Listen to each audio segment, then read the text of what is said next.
Ənənəvi olaraq günün hava haqqında məlumatını diqqətinizə çatdıracağıq. Bugün dekabrın 11-i və dekabrın 12-sinə olan günün hava haqqında məlumatını diqqətinizə çatdırırıq. Belə ki, Milli Hidrometeorologiya Xidməti məlumat verir ki, sabah Bakıda və Abşeron yarımadasında hava şəraiti dəyişkən buludlu olacaq, arabir tutulacaq, əsasən isə yağmursuz keçəcək. Lakin gecə və səhər bəzi yerlərdə yağış yağacağı ehtimal edilir.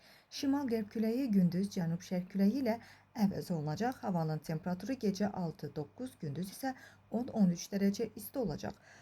Lakin Azərbaycanın bölgələrinə gəlincə rayonlarda havanın əsasən yağmursuz keçəcəyi, lakin bəzi şərq rayonlarında məhz arabir yağıntılı olacağı, dağlıq ərazilərdə isə qar yağacağı gözlənilir. Bəzi yerlərdə arabir duman olacaq və mülayim qərb küləyi əsəcək. Havanın temperaturu gecə 3-7 dərəcə, gündüz isə 9-14 dərəcə isti olacaq. Dağlarda isə gecə 0-5 dərəcə aşağıda, gündüz isə 3 və 8 dərəcə isti olacağı proqnozlaşdırılır.